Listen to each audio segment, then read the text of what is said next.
Bedtime story, a breakfast story. If you need a place for G, using your own pants for storage is not a thing. I did recommend. How do I know what for the end? My tale begins one rainy morn. I woke up to the breakfast horn, a loud device my parents use to give their dozen kids the news that eggs and bacon, toast and beans, or maybe choices, sardines, avoid their hungry months downstairs. So down we scampered, pulled up chairs, and then a sadness filled my soul, for I found 4G in my bowl. Now, those of you who like the stuff, who lamp it up, cannot get enough. I do not want to start offending. You will have trouble comprehending how much I detest the goop. I did rather swallow tree bark soup than have that splotchy, lumpy gruel to make me eat, and it just seems cruel. I watched my siblings down the line devour their helpings.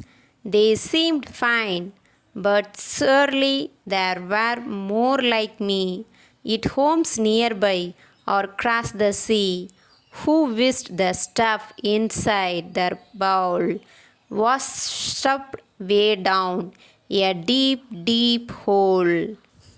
I hung a note in every shop to those who want an end to globe. On email bulletins I wrote, who here won't eat a soggy oat? Come join me and we will march as one. Down with 4G, no more, none.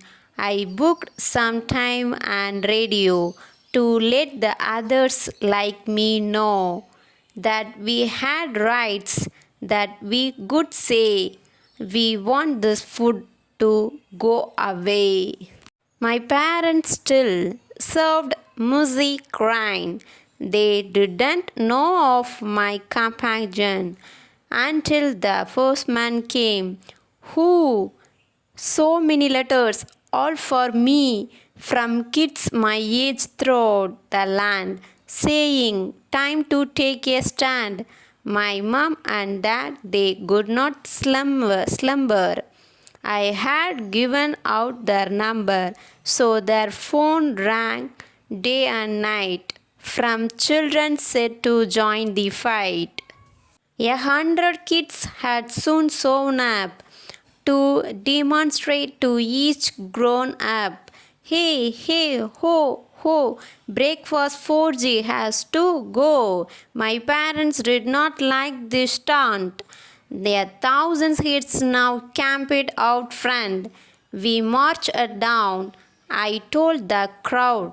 Their cheering was extremely loud. 4G makers bit their nails. What would happen to their sales?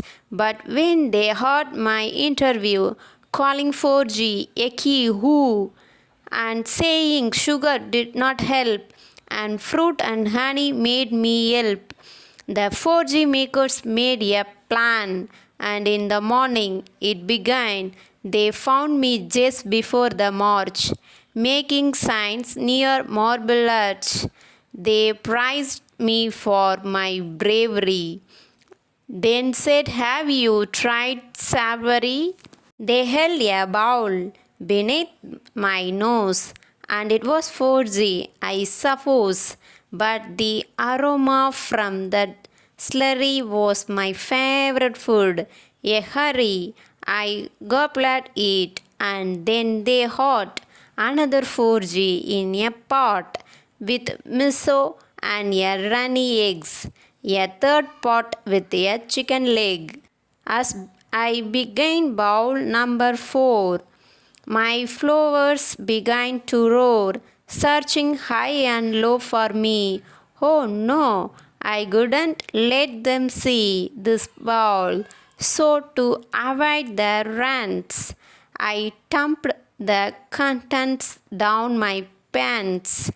Did I feel nice? It did not know. It felt uncomfortable below. My flowers started snooping. Same my trousers, yes, were drooping.